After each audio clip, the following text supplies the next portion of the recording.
আগের ভিডিওতে তোমরা দেখেছো যে আমরা রওনা হয়েছি পেলিংয়ের উদ্দেশ্যে। জানো তো, আমরা ভেবেছিলাম সেদিনই পেলিং ঘুরে নেব, কিন্তু বাইক ঠিক হতে লেট হওয়ার কারণে আমাদের রওনা হতো অনেক লেট হয়ে গেছিলো। আমরা বেলা করে বেরিয়েছিলাম, আর কিছু খেয়েও যায়নি, ভেবেছিলাম রাস্তাতেই খেয়ে নেব। কিন্তু রাস্তাগুলো সুন্দর তো ছিল, বাট কোনো খাবার দোকান কোথাও ছিল না। অনেক দূর দূর পরপর এক একটা ছোট ছোট দোকান ছিল। তেমনই একটা দোকান থেকে আমরা অর্ডার করে নিয়েছিলাম পাহাড়ি মোমো আর চাউমিন। এরপর যেতে গিয়ে একটা ঘটনা ঘটেছিল আমাদের সাথে।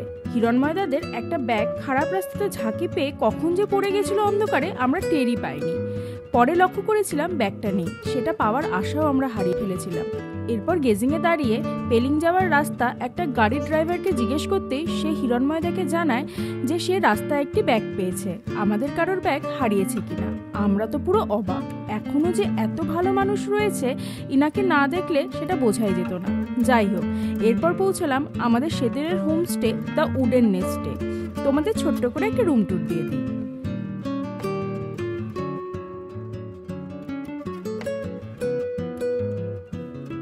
এখানে পৌঁছাতেই ওরা আমাদের গরম গরম চা আর ভেজ পকোড়া ইভিনিং স্ন্যাক্স হিসেবে দেয়। তারপর আমরা একটু রেস্ট নিয়ে রাতের ডিনারটাও সেরে নিই। ওরা সুন্দর করে সাজিয়ে ডিনারটা সার্ভ করেছিল। ওকে গাইস, বাকি কথা নেক্সট ব্লগে। টাটা।